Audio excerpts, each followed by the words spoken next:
किसान मजदूर एकता जिंदाबाद जिंदाबाद जिंदाबाद। अमराहा पंचायत की जनता जिंदाबाद जिंदाबाद जिंदाबाद। कादिर भैया जिंदाबाद जिंदाबाद जिंदाबाद। आपकी बटन कहाँ लगेगी, फूल छाप जहाँ रहेगी। आपका मुखिया कैसा हो, तमन्ना परवीन कैसा हो।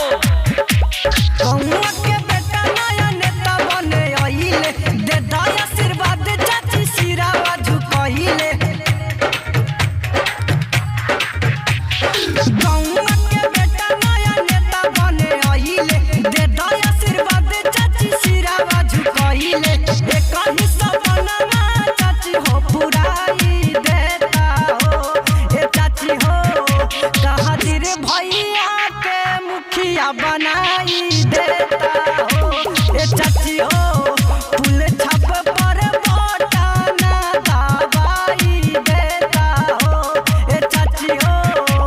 किसान मजदूर एकता जिंदाबाद जिंदाबाद जिंदाबाद। अमराहा पंचायत की जनता जिंदाबाद जिंदाबाद जिंदाबाद। कादिर भैया जिंदाबाद जिंदाबाद जिंदाबाद। आपकी बटन कहाँ लगेगी, फूल छाप जहाँ रहेगी।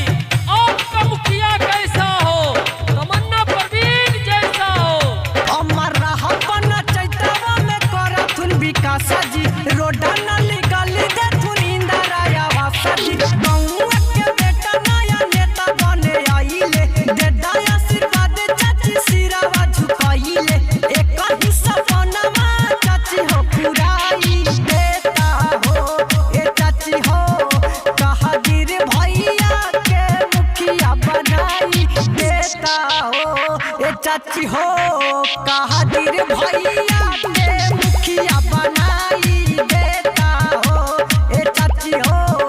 फूल छापे पर वोटा ना दबाई देता हो ए चाची हो।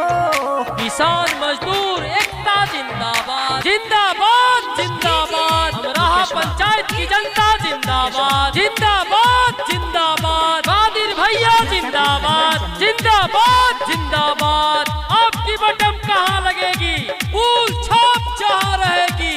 आपका मुखिया कैसा हो, तमन्ना परवीन जैसा हो।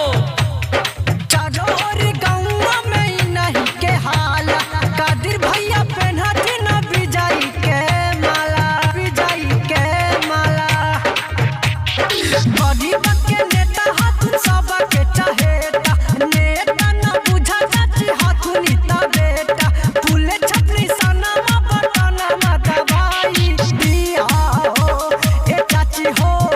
फूल छप पर वोटा ना दबाई दिया हो ए चाची हो। कादिर भैया के मुखिया बनाई दिया हो ए चाची हो। फूल छप पर वोटा ना दबाई दिया हो।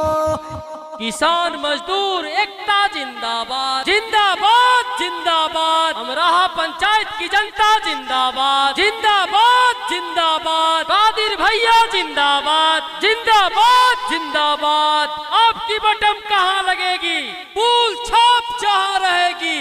आपका मुखिया कैसा हो, तमन्ना परवीन जैसा हो।